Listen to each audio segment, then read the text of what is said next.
Alrighty, welcome everyone. I'm Teeaboo, and I am here for Mobile Suit Zeta Gundam Rewind 3, and also the last rewind. Rule of threes, this has got to be the last one. So, we got a lot of information to cover, and that's exactly what we're going to do. We've done two rewinds. One, we sort of evaluated the problem space that I'm dealing with, which is that I don't fucking understand Zeta Gundam. And the second one, we went to the source and listened a little bit to what the authors think of Zeta Gundam after many years of looking back upon it. And also ignored a lot of what the authors think about Zeta Gundam, because I think Tomino was completely wrong about some things about his own piece of work, which is crazy to say because, of course, it's his piece of work. And so it should feel very arrogant to say, well, Tomino doesn't know what the fuck he's talking about. But let's be honest, the man doesn't know what the fuck he's talking about at some points. And that's really useful to know that. It's very interesting to know that. So now we turn our attention to the thing itself. And, well, we've got some ground to cover, which is that I've got these sort of floating ideas about what Gundam is and what Zeta is and how it all works, and I want to bring it all into a coagulated whole, and then use that as my foundation to jump back in right about where we left off with Zeta Gundam and be capable of moving forward and really setting myself up with a strong foundation so that when it comes to next Thursday, we can crush some real new episodes of Zeta Gundam, because that's what I'd really like to do. So, here are the stages that I see for doing that for today, and here's the plan for today. The first thing that I'm going to do is I'm going to do some comment spotlight on the previous rewind, because a bunch of comments came in that talked about me talking about Tomino, and they were useful. And so that'll engage some of the discussion between us. The next thing that I'm going to do is I'm going to skim, and I'm going to put it up on screen for you so you can see that I skim it, but I'm not going to read it all out loud. I'll just mention things that pop out to me as I go. I'm going to skim every single episode of the gundam.fandom.com/wiki/whatever. I'm going to skim every episode plot summary, because that's going to be way faster than actually watching through it. Because while the animation and art of Gundam is great, though, I'd really like to just get some of the plot shit in my brain, because I've seen the animation already, and whether I evaluated it effectively or not doesn't matter that much. I'd really like to know what people think was actually going on in the thing, and looking at the summaries on the wiki are going to be the way to do that. The chances that I might spoil something for myself are present, and I'm aware of them, and if I do end up spoiling for something, I'll just cut it from the video and try to let you know that it happened, and do so without spoiling you, because I don't want to fuck with your day. But here's the deal. I'm far more willing, if there are two worlds, and the two worlds are, in one world, I watch all of Zeta Gundam without being spoiled on any of it, and I don't understand it at all, and on the other world, I get spoiled on a large chunk of Zeta Gundam, but I understand it. I'd much rather have the world where I get spoiled on it and understand it. The understanding is the important part. I'd like to take the lessons that Tomino wrote, and other people wrote, decades ago, and I'd like to take them and incorporate them into my life if possible, because that's what I'm here for. And I'd like to help you incorporate them into your lives if you don't understand them. And likely you understand them as well or better than I do. So, we'll see how that goes. But that's the goal. That's the idea. And so I don't give a shit if I spoil myself. I'll try to avoid doing so. But I'm willing and ready to die in the process of seeking out the information that is the soul of this show. And then the thing that I'm going to do as I go episode by episode and run through the plot summary, I'm going to jump from there over to the UC Gundam rewatch thread, which is on Reddit, which is the rewatch thread where a bunch of people on Reddit have made comments about the episodes. And this is where the spoilers might really happen, but they've also been edited through with spoiler tags and preventing people from going outside of the episodes that are being discussed directly. So hopefully there shouldn't be too many egregious spoilers in the process of reading that, but that will do a couple things. So I'll look at the comments directly on my work, and then I'll look at the summary for the episode, because that should be a useful, mostly factual summary of the events that occurred in the episode, and that'll refresh me on where the episode was. And then I'll go look at the Reddit thread, because that will demonstrate the response to that plot point, right? Whatever the plot points were in the episode, I can look at the Reddit thread and see what people thought about those plot points and whether they took them in the same way that the wiki took them, or that I took them, or that I currently take them, etc. And then I get a broader worldview, okay? So, we got like 30 episodes to cover. No fucking around. Let's dive in. The first place we're going to start is with the comment spotlight on Mobile Suit Zeta Gundam Rewind 2, my own episode. We start out with, and I'm actually just going to, for my own purposes, to reduce my editing workload, because it takes a surprisingly long time to edit these comments in. It takes a shockingly long time. So I'm just going to maneuver this over and remove the crop on the right of it. Less cropped. I want to see the whole text. all the text. There we go. So right there is good enough. And then I can move this over a little bit more. And then here we can just go straight through the comments. Awesome. So here we are. Angel James on autism. Around episode 8 of Zeta, after being beat by Wong Lee, Kamyu describes himself as an autistic child using the Japanese word for autism. If the interview with Anno is the one I'm thinking of, it would have taken place in the late 80s. Japanese society in the 80s understood autism to be synonymous with antisocial, so antisocial personality disorders and the whole umbrella there. Psychologists at the time knew better, but Tomino seems to clearly not be one. And fair enough, he's not a psychologist, but it is a little odd when he's like, this kid's autistic, and you're like, I don't think that kid is actually autistic. And what it comes down to is, as with many things, a definitional issue. So that's very useful. And we get a thank you from EC for clarification. Awesome. This one is quite simple. It just says that other people also wrote episodes. Around episode 25, the episode started to be written by Yumiko Suzuki and Akinori Endo, who would write episodes in alternation. One would be written by Endo and then the next by Suzuki. So it's entirely possible that the two writers might have had different views on the characters in the big picture story, which might add to the confusion surrounding Zeta. They were husband and wife, though, so I imagine the two of them were pretty in sync with what they were doing in the show. Hey, man, how many married couples do you know? Hey, G.A. Royenthal, I'm not trying to insult you. I'm just putting this in that phrasing. It's like, how many married couples do you know? Because they don't always agree on most things. Maybe they totally thought of different things, you know? Maybe the wife of the duo was like, no, the story's going this way. And the husband's like, no, it's going this way. They could have been at each other's throats all the way through. EC also writes, this was a great work toward deeper understanding and something I found quite helpful. I'm super glad. I found it really helpful too. I've always had trouble understanding Tomino's works, and I've ended up pausing partway through every single one I've seen to date except Gundam 79. This has been consistently frustrating for me because I see how important and loved his works are and how many other works they influenced, and perhaps more importantly, on their face, they seem very appealing to me. I've tried watching Ideon over Man King Gainer and Reconquista in G, but which for some reason or other ended up not clicking with me. Granted, Kenichi Yoshida's character designs always do wonders for getting me on board any show. I'm going to stick with you on this Gundam journey. I'm confident that doing so will bring me a fresh perspective and help me retackle those other shows too. Rad, let's go. Angel James, Tomino is a lying liar who lies. Mobile Suit Breakdown. Yep, that's the podcast. Schrodinger's author is important because Tomino seems to enjoy just messing with people sometimes, so take his words into consideration, but not at face value. Also, in the sort of no man can step into the same river twice because the river is a different river and the man isn't the same man, Tomino isn't the same person that he was when he was writing Gundam. And so when he looks back, any of these things that he's written or created, he's having to backwards justify why he did it. And I say this fairly frequently. I don't think people act rationally most of the time. I think we act impulsively and we backward justify and add rationalization in. Especially artistic and creative people. They just like are throwing paint onto a canvas and they're in a reverie of painting, right? Reverie of art, reverie of a thing. And you come to them afterward and they've got the piece of art on a gallery wall and you go, so what inspired this piece of art? And they'll give you a whole explanation of what was inspiring the piece of art, and about 80% of the time it's totally off base because they have no idea what actually inspired their art. It just inspired it. The art itself is the best depiction they have of the thing that inspired it because they can't articulate it, and so they backward justify and they try to say what is articulating it, but you just have to look at the art itself and take their words and think about them. But Schrodinger's author it up and be like, well, maybe that is what you wanted. Maybe what you wanted was to express, the light and beauty of sunflowers on the in a field, and maybe it wasn't. Maybe you just wanted to draw the sunflowers. Who knows? Maybe it was something else. Maybe they're representative. Maybe I can read more into it. And then that becomes true to you, which is about as true as a thing can be. So, who cares? Okay. The interview between Tomino and Anno reminds me of something. I had a conversation with some otaku friends. All of us love Zeta and Eva. For Kamyu, we generally understand his perspectives and show empathy, while Shinji's story resonated with all of us and encouraged some of us. I'm not saying which one of them is a better director. Tomino is good at main theme, story structure, character design. Unfortunately, his skill of script writing can't fully express itself. He was helped by the team of writers in V Gundam and Turn A Gundam, and it has gotten worse again in his latest, G-Rekka, which is written and directed by Tomino alone. I get that absolutely. Tomino seems visionary, and he seems inarticulate.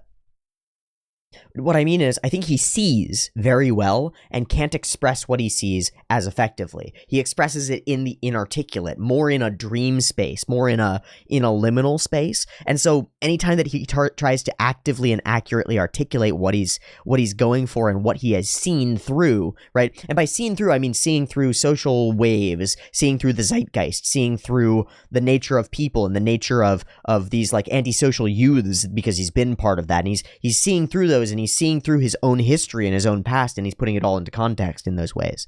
I think he sees better than he speaks. And by speak, of course, I mean speak, write, draw, create. Like, obviously, Tomino is an excellent artist and writer and creator and all of these things, and a leader of people capable of navigating the ship of an anime industry, of an anime studio, capable of all those things. But I think he's much better at seeing, and I think what he sees outpaces his ability to express. And so he struggles with the expression, and then doubly struggles with going backward and trying to explain why the expression matters and how it relates to what he has seen. And he's seen more in the interim, so he uses all of that, of course, to color his thoughts about what he did in the past. He's like, oh, it must have been that I was trying to express this thing, even though he hadn't articulated that yet, which is really cool. Unfortunately, this is an interesting side note. I'll read it. Tomino, no, I won't. I have to cut out things that aren't directly relevant because we only have so much time. We're really in a hurry today. So I hope that you see that I'm trying to move forward and trying to fucking go. All right. Code Monkey.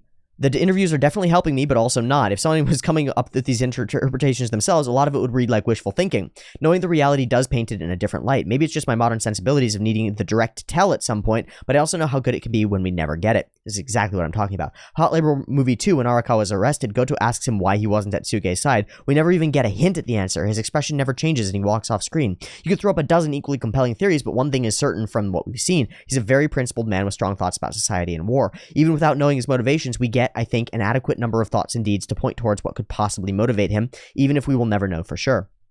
But then, I'm right there along with you. I missed any Rakoa plus Quattro stuff entirely. So, we didn't miss it. We saw it happen, but then we dismissed it, right? That's what happened to me. Like, I fully saw the scenes where she got in front of Char and like, man, it looked like she was gonna get down on her knees and suck his dick. It really looked like that to me. It was like, that was the scene that was playing out. And then the scene played out in this really weird, inarticulate way where these people totally didn't act like people who were attracted to each other, but then kind of did. Really complicated and confused. And so, I felt like it came out of nowhere at the same time you did. And then, but it didn't, right? It really didn't. It was there. It was just weird. It was just weirdly portrayed. It was like, it was absolutely seen. Tomino absolutely saw it. Tomino absolutely wanted to express it. Tomino absolutely did express it. But that expression hit a wall in my perceptions and I didn't grok it. I didn't grasp it until other people pointed it out. What an interesting thing that is. Anyway.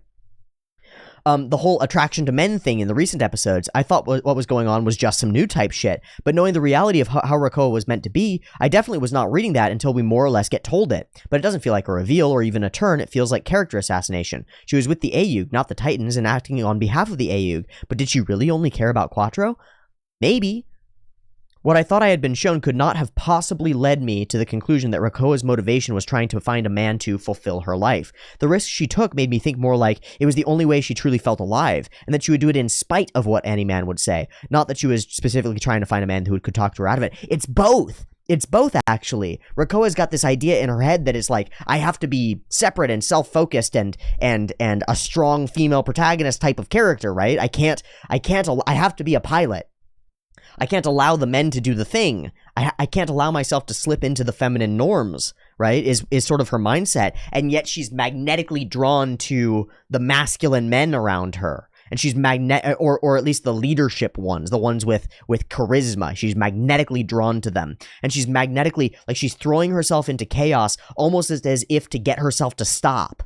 Almost as if to prove to herself that she can, but also to prove that she can't. It's so confused, and that's why it's actually a really good depiction of the human soul, is because people are fucking confused.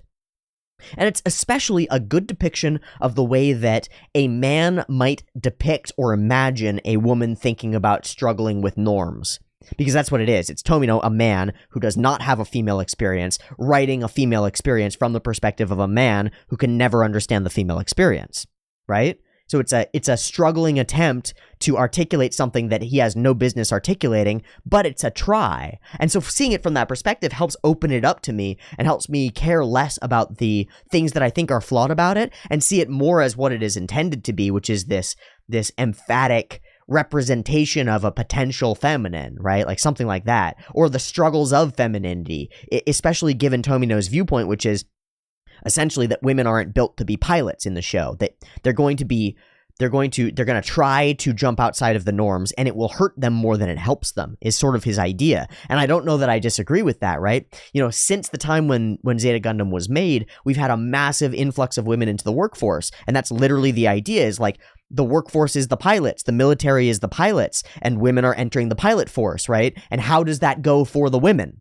Is the story that Tomino is trying to tell, I guess. It's like, how does that go for the women? And his answer is not great. And you look around the society that we live in now, and the answer is, how is it going for women? And the answer seems to be sometimes great and sometimes not, and it really depends on the woman. Same goes for career-driven women. Some women are really capable and down to work 70 hours a week in competitive environments and careers, and to give up the potential for motherliness or going in the directions of traditional feminine norms.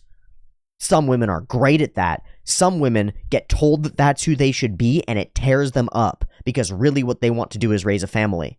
And a lot of women hit 30 to 35 at the top of their career, high-class lawyers, high-class executives and business women, the ones who are working 70 hours a week, and they stop. They stop because it's not worth it. Because it's not worth it, because it's tearing them up, because they're getting destroyed out there. Because there are men who will work 80, 100 hours a week and don't give a shit just because they're driven. And mostly, there are fewer women who are like that. They're a little bit more grounded, maybe. They want a little bit more of a full life, maybe. I don't know what contributes to it, but it seems like some element of what Tomino was saying, which is we're at risk when we say all women should be career-driven, for example. Well, I think all women should have the choice to be career-driven. But in the current economy, that doesn't exist anymore. You don't have the choice to be career-driven or not. You have to be career-driven. Otherwise, you're going to starve. Because you're now treated like an individual human. And that's interesting. It's fucking interesting. And I'm not saying it's good or bad. It's good and bad. It's change. It's always both. And probably, in terms of overall freedom and empowerment and like life, it's probably great overall in the broad scale for most of the people engaged in it. And that's fucking awesome. Anyway. And even when she says that she isn't being convinced by Quattro to not go, I still assume that's more of a response to his distance than to her apparent inner desire to be convinced to stop by the right man.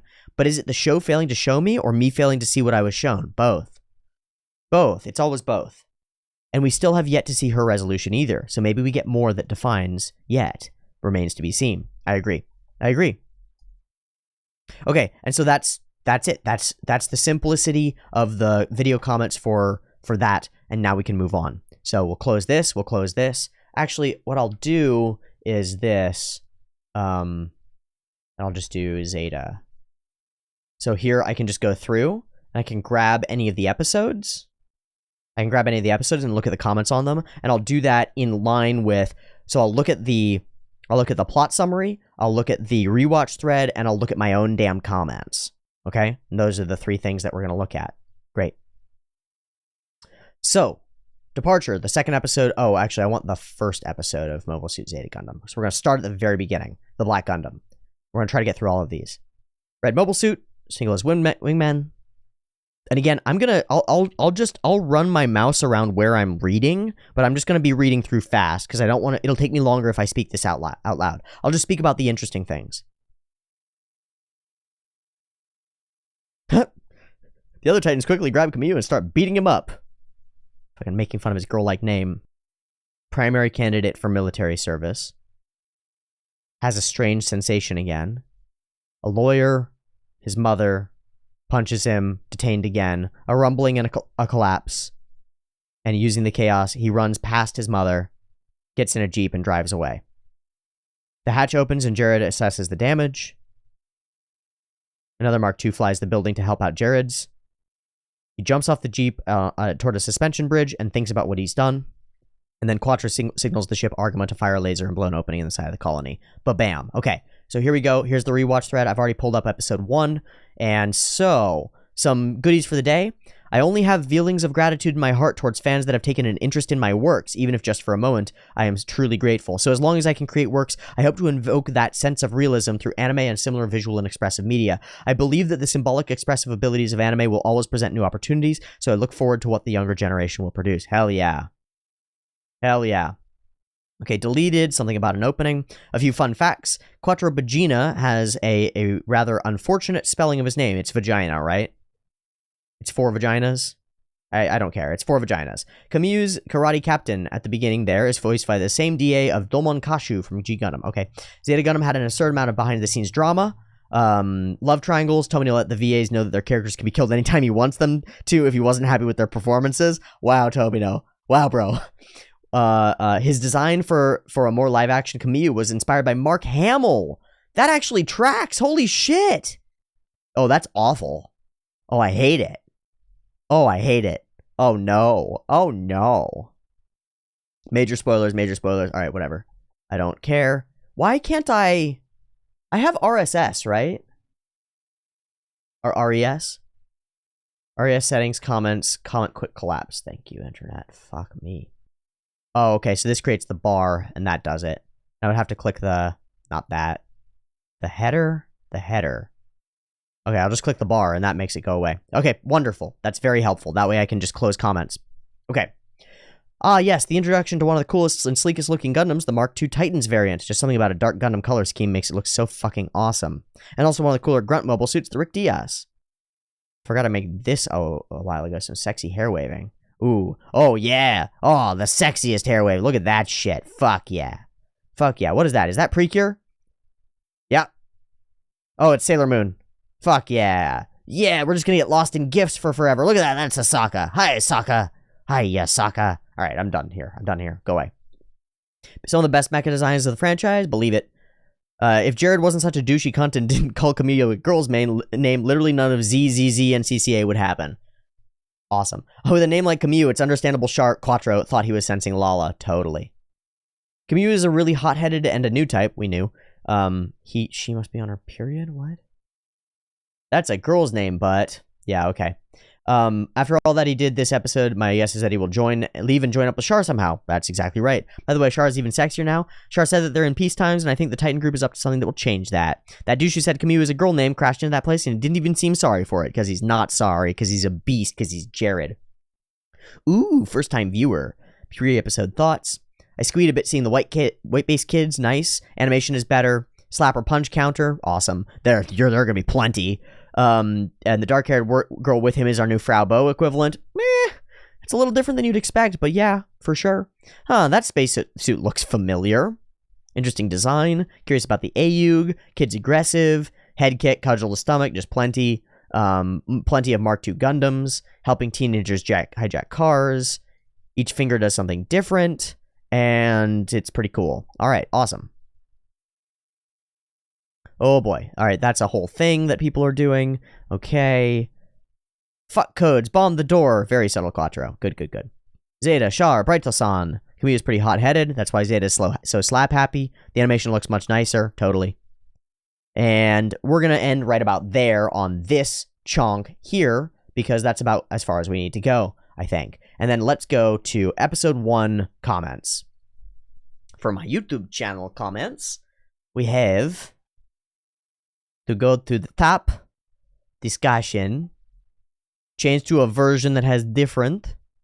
The OG Gundam was straightforward, but even there you were confused many times about what characters sometimes meant, and that will increase monumentally in Zeta. Wow, you see, you get somebody 9 months ago, Jailcock Respawn, telling me exactly what's going wrong. You have to start reading between the lines. Core character motivations can be mentioned offhandedly in a casual conversation once, and then never again. Characters can say one thing and do something opposite while still being consistent if you understand what they're actually about. Poor translations in the past haven't helped this. Well, there's the problem. There's the problem. It's confused and fucked. It's a problem. It's like somebody asked, I forget who it was exactly, just a few minutes ago, asked, is it a problem with me or is it a problem with the show? Is it a problem with the show not expressing it effectively, or is it a problem with me not understanding it effectively? And the answer is both. Always both. There's already a lot of great connections in this episode between Camus, Amuro, and Char. His name is a source of discomfort and mockery, and he doesn't want others to know it, even though Fa tells him that everyone but he himself has already recognized it. Char was already a fake name that Casval used to enact his revenge, right? Not only has he not kept that name or returned to using his real name, but has instead taken on a new name again, right? He keeps evolving, keeps running, you might say. Even though Kamyu has negative thoughts about his name and assumedly the parents who gave him that name, he still has some pride in his name in order to fight for it. But what about Char? Quattro doesn't know Amuro or Lala, but Char does. An ace pilot piloting a custom red mobile suit has to be Char. Does everyone but he himself recognize that? Kamyu getting hit by the captain is also noticeable, since one of the key scenes in the original was how Amuro's father had never hit him. Even my father hadn't hit me, but here Kamyu isn't phased at all. Kamyu's in a martial arts club, so he's obviously been hit there, but has he also been hit by his father? Guaranteed. But even if he's not hit by his father, he gets hit by aspects of the father continuously. These authoritarian aspects of patriarchal society, and I don't mean patriarchy in terms of the patriarch, I mean literally patriarchal society. These are aspects of fatherhood. Patriarch, father, patre, padre, you know? It all works. It's rooted. So even if his actual father doesn't beat him, and I figure that he does, he's getting beaten continuously by representatives of fatherhood. And so that's good enough. Okay, a bunch of context stuff, very good, but not useful. Tomino, Darth Conan's. Tomino has always been a hell of an interview. He often comes across as abrasive or dismissive, and he's super willing to be self-critical. You get stuff like getting the standard questions about the meaning of one of his works and answering with, you tell me what you think it meant, instead of giving a stock answer. You get stuff like him admitting he was in a very dark place personally when he was directing or writing certain works. You get stuff like him talking about considering the shape and appearance of a female character's genitals to make sure his concept in writing for her was what he wanted it to be in a certain context. You never know exactly what you're going to get, and it's honestly refreshing even when he's being curt, or cunt. Sorry. Just because the female genitals part was before it. Interesting. He's got some weird fucking ideas, and it's wonderful. AUG, Anti-Earth Union Group, but the full name is way written out more. Okay. Maiden Voyage, damn the visuals go hard in the OP. Fuck yeah. Continuing it is great. Hope he switches to Japanese OPs sometime. I did. Briefly mentioned Yas's involvement, but it wasn't in a great capacity. Shares so much with the original series introductory episode, right? Very much so. Tomino really hates blatantly expository dialogue and non-diegetic information, which is why it has that very naturalistic delivery of information. I don't know if it's got that. I really don't know. It doesn't feel very naturalistic to me. It feels like it's empty. And we're gonna... there are plenty of more things here. Plenty more things. I don't think I can make it without getting the JPOP. I will fix this. Awesome. And I did fix this. The time has come, and so have I. Good job, Angel James. I hope it was worthwhile, even though it was 9 months ago. Awesome. So we'll stop there from episode 1. That's all I needed from episode 1. Onward, baby. Onward. Into the future we go. So here we are. Kuroi Gundam. Next episode. Departure. Dink. Great. The Argama blows a hole in one of Green Noah's mirrors. The DSs move forward. They position themselves and they fire. A strange sensation and heavy breathing. Could it be Amuro Ray or Lala? No, it's someone else. Kamyu is running. They're going to try and capture one with Quattro and his wingmen. Quattro grumbles about the Earth Federation not understanding that colonies are more fragile than the Earth. He wants to capture the Mark II without damaging the colony. Important. Bascom is watching and muses that it looks like the red comet there, but he doesn't think that it's possible. He doesn't actually believe. It's not a Federation suit, so it must be an AUG suit, and they must have sent operatives to gather information. Chaos reigns in residence. Fa Yuri arrives in a car, picks up her mom. Fa points out that a lot of spacenoids really resent the Titans. They stop by Kamyu's house, tell her mother to continue on, and Kamyu sneaks into the base. They decide to let him go in because of his father. That's interesting. He's intercepted by Kakrikon's Mark II. Quattro is. States that he wants the Gundam undamaged. Bright goes to Unit 3. Emma tells Bright that she'll be piloting it, since he is surprised because he thought she was still in training. And there's also that layer of the feminine there, which is important. Kamyu rushes by them, jumps in the Mark II. They go, "Stop, bro, what are you doing?" And he hops into the thing, gets up, fires upon Matosh with the Vulcan cannons. Bright wonders whether he's a new type, and he has those, like, I wonder if he's like another Amuro sort of thing. He tries to show the Rictiuses that he's not their enemy, so he attacks Kakrikon's Mark II. Quattro thinks they can take 2 units instead of just 1, and Kamyu demands that he leaves the Mark II, so he does. The battle rages on. She goes up to the bedroom, grabs nothing from his location. A mobile suit crashes, and she leaves. Quattro asks if he's still coming with them, and he says yes. Bright needs to know why they were being trained in Green Noah 1 instead of 2. Bask punches him in the face, saying he has no authority here. Classic. Bright continues to question things and is beaten up by Titan soldiers as a result as Bask leaves. They escape through the colony, and a group of Titan suits hijacks head after them. Jared is piloting one, but it's quickly damaged.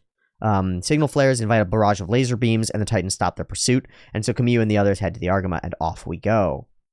Yep. On board now. Very good. So I'm going to click next. Bam. I'm going to go here to episode 2 for the rewatch thread. Bam. And then I'll go here for comments on episode 2. Bam. Rewatch thread. Iconic opener wasn't in international releases. Great. Okay. The higher-ups in the Titans are most likely doing things for their own benefit. They don't care about the Federation forces. They dared to slap and bully Buraito-san without thinking what the consequences could be. Absolutely. What? Allow the permissions, yes. Oh, it's just to do videos. Smack. Just smacking him around. Fucking hell, man. The younger girl, the Emma, didn't seem to like what the higher-ups did, right, because she ends up being out of it. My guess is that the younger members of the Titans don't know the bad side of their commanding officers. Of course. Whenever you grow up in an ideological state, you always think that the people above you know what they're doing until you realize well enough that they don't. The Emma and Jared, who said Camus was a girl's name, will end up being good guys, I bet. Well, depends on your definition of good guy, right? If your definition of good guy is aligned with the protagonist in his search, then no for Jared. If your definition of a good guy is someone on their own journey for their own purposes in order to seek some level of truth, then Jared might be a good guy. I'm glad Camus joined up with Char, and I'm looking forward to seeing more about what Char's been up to with the AUG. Me too. All right, what is this? Awesome. Great. You look fucking pathetic. And then he makes him dance with guns. So rad. Okay. Slap that brat, Bright. Do it. Fucking Camus, straight up betraying the Earth Federation. How dare you punch Bright? Fuck the Titans. Yep. That's one pretty simple way to fix an air leaking. That's when he puts the little thing on there to fix the air leak, I think. Almost everyone is an asshole. Camus is a brat. He steals a Gundam Mark II for petty revenge. The Federation officer is an asshole, and so is Camus. He stole a Gundam just to terrify that guy and to shoot at him. Exceptionally petty. But it's hard to be too mad at him because he's doing it out of hatred for the Titans, and they are somehow even worse assholes. Jesus Christ, the Titans. I'm convinced I was right. These guys must have all been recruited from the biggest assholes in the entire population, and then sent through extensive asshole trainings to somehow become bigger assholes. That's called butt plugs. You just get a gradated set, man, and you work on it. Oh boy. Let's list the charges. Jared's a prick, and I want Bright to punch his teeth in. They're racist, and they don't take kindly to Bright pointing out the obvious that they're actually helping the AU get members by going around setting up bases in space colonies and treating the colonists like shit. Like Britain. Yeah, you know, like Britain, like colonizers do, you know. Exactly. Naturally, since they're assholes, they start beating the shit out of Bright, and that's where they cross the line. You do that to Bright, you're on my shit list. So yeah, the Titans are assholes. I'm with you, Camus. Fuck them up. What I imagine a ship full of Tetons is like. Oh, keep firing assholes.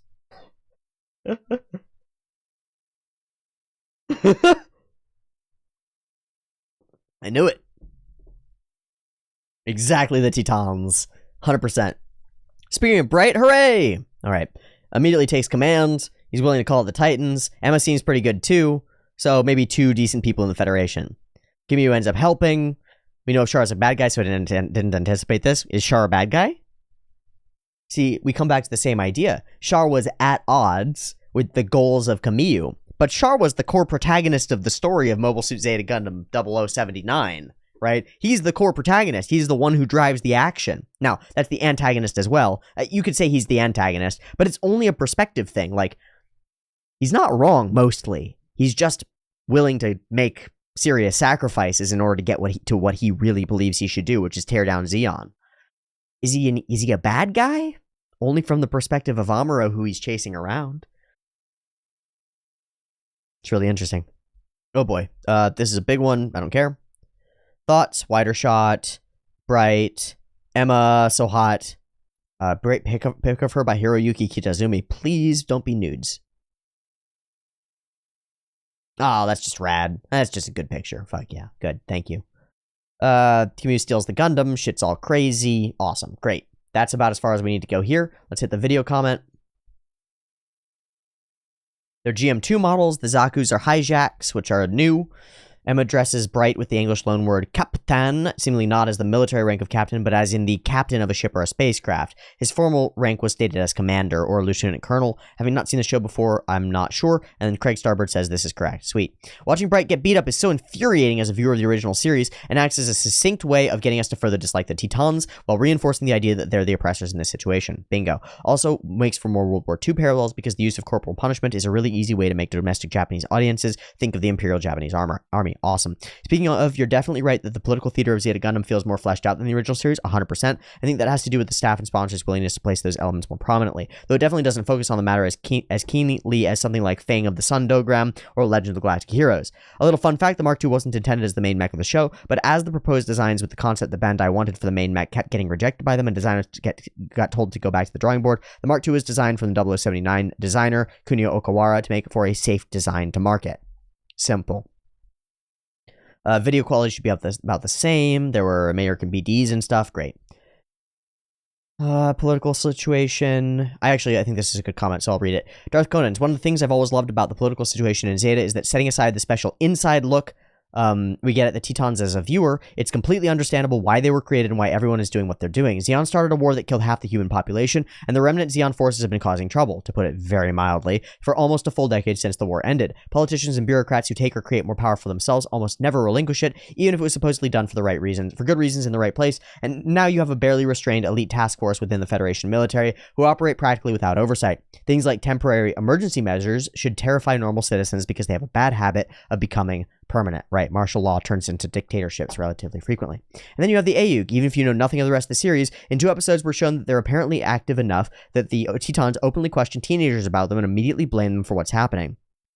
They're even used as a justification for the Titans' continued existence in private conversations among Federation officers, so it's not just propaganda directed at outsiders, it's believed by the individuals in play. They're referred to as terrorists, which comes off as an excuse or pretext on the Titans' part to the viewer, but they literally blow a hole in the side of a colony and then commit to combat inside it. And it wasn't to arrive as liberators or to send a bigger message, it was to steal military equipment. Quattro even excuses the collateral damage because they committed to the plan. Yeah. It's pretty interesting. It's complicated. Not everybody is obvious. It's not obvious who's good or bad. I haven't watched this, but I associate Yoink plus Teeaboo with D&D now. You're welcome, because stealing things is Yoink. The reason for that is because of the Yoink wand that I gave to my party. They bought it from a weird magic items shop, like a place where there are weird magic items. And it's a wand where you point it at somebody and you have to yell, and they have to be in line of sight of you, and you have to yell yoink, and then one object that's on their person just gets teleported to you, and you can't choose what the object is. It's pretty great. It's pretty great. All right, lots of little comments. Great. That's good enough. That's good enough for now. Close that. On to number 3. Here we are, inside the capsule. Laila Mila Rira lands on a battleship, talks to Chang Ya. He's been tracking an unidentified ship. There will probably be action later. Also, right, that character, the dead one, the one that Jared fell in love with, and so she died. That one, good. Banged up Bright reports to Bask. Handwritten letter to be delivered to Gemitov Hyman. Jam it up the Hyman. Jamaicon slaps him on the back like an asshole. There's a ship that might have the Gundam thieves on it. Bass takes off his goggles and muses that one of the thieves happens to be the son of Franklin and Hilda Bidan, so Camille. Camille sits in front of a coffee. Everyone else talks to him. He tells them what he knows, and not a lot. They get a phone call, and the 3 are called away. They get Rekoa Londe to keep an eye on Camille. The 3 men talk some more and wonder if Camille is a new type. Quattro thinks he has potential. Elsewhere, Lela launches her Garibaldi. She's supposed to blah blah blah, and it seems that she's gunning for a fight, and she reassures him that she's not, but she is. Astunaji has been analyzing the data. Floppy disk with all of the data. Headed for battle. Camille floats by and Quattro calls to him. What does he know about battleship construction? He talks about the armor. Mentions that his parents were the engineers, said they'd be using the new armor and incorporating more Zeon technology. Quattro concludes that this means that the Mark II will never be upgraded, it'll be replaced. Interesting. Living modules are pulled in. The bridge retracts in preparation for a skirmish. Lila searches the ship. They detect a pursuing vessel. New plot. They avoid Luna 2, or try to. Franklin and Hilda are escorted onto the Alexandria, and Basque grins deviously, musing that he wants to see how Blex will respond to whatever he's got planned. Lila spots the ships and fires a flare, begins to chase, prep for a fast launch, threatens to destroy. Quattro decides to launch. Hilda asks about Camus stealing one, talking with Franklin. Franklin says that he has no idea about what his son has been up to, which irritates her. She claims that he only thinks of himself, which causes him to angrily slam his book down and declare that she's thinking about Basque and the unsettling circumstances that the two of them are finding themselves in. She retorts that she thinks he's actually thinking about his mistress, Margarita. In response, Franklin slaps her. Yeah, the healthiest relationship. Important. Crucial interactions between the parental unit that really color where Camus comes from. Spacesuit for Camus. Camus wants to go out as a pilot. Rakoa tells him not to. He might have the look, but doesn't have the skill. Stay the fuck out of the way. Camus wants to know what's going on. Lila hopes that her foe is the actual Red Comet, or she's going to look like shit. Quattro returns and Camus watches him in awe. Emma... Yeah, they see Emma's group. She doesn't appear to be on the offensive. They call a ceasefire. Receive her. She comes in bearing a white flag. Has a message from Basque, tells those on deck that the hijack above her will shoot if anybody approaches her Mark II, and so she is taken aboard. And Camus recognizes her. Hands over the note. Blex reads it and starts shaking with rage, passes the note to Henkin and asks if she's aware. Quattro reads it and hands it. She looks utterly shocked. The note declares that Camus Bidon's parents will be executed if he is not handed over along with both Mark IIs. Blex says it's a typical Tetons maneuver, but Emma objects. Blex informs her that the Tetons aren't a military organization so much as they are a private band of thugs, and Emma says she'd never agreed to join that and declares that they're supposed to be a branch of the Federation forces. And Quattro tentatively suggests Basque might be bluffing.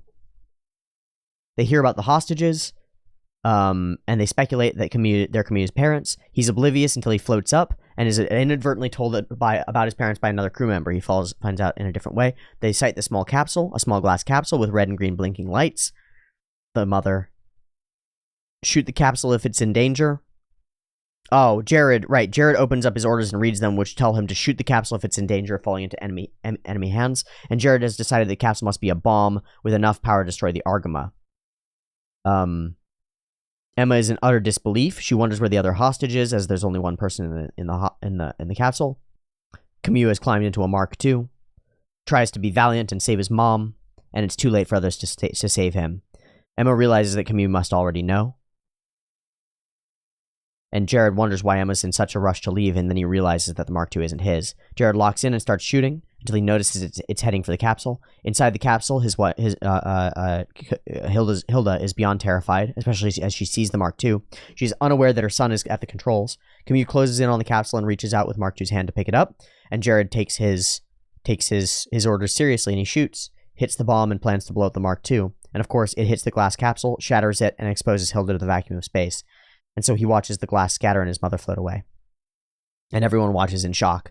And Jared wonders why there wasn't an explosion, and foreboding settles over him as he realizes that something is not right. Camus dissolves into hysterical sobbing as he realizes that his mother is fully dead. Shite, man. Somehow I forgot that happened so fast. That's just in episode 3. Crazy. All right, so here we go. Reddit thread. 3 comments. Oh boy. We might only get through like 10 of these today. We're already 45 minutes in. Yeah, we might only get through 10 of these. That's fine. I don't care. I don't give a fuck. Stop mistreating Bright. How can Camus keep getting away? Camus is about to go berserk on that fucker's ass. Well, that's one way to easily set the antagonist. Yeah, for sure. Parents are still alive at the beginning of an anime? Better get that fixed. Anyway, the Tetons seem far less sympathetic than Zeon did. Well, Char was the face of Zeon, with the exception of Emma, who seems to be on the verge of defecting, and we know that she does. Stealing Gundams is very easy, apparently. Yeah. Well, it's a shame to let Hilda die. Letting the Tetons have their Gundams back would lead to more friendly casualties down the way. And the question would have been what to do with Camus if they didn't accept the terms. They could have given him back, straight out refused, or kill him. Yeah. The show just loves to hammer in what complete assholes the Titans are. Just petty asshole behavior, deliberately not handing Bright the paper. Mustache Dude, Jamaicon just slaps Bright's injuries. And the chief move of an asshole, they hold Camu's parents as hostages and then kill his mother right in front of Camus too. Particularly harsh. Yeah, pretty much. I'm going to skim through. Yeah, okay, cool. What is up with the next? I don't know. Let's see what this is.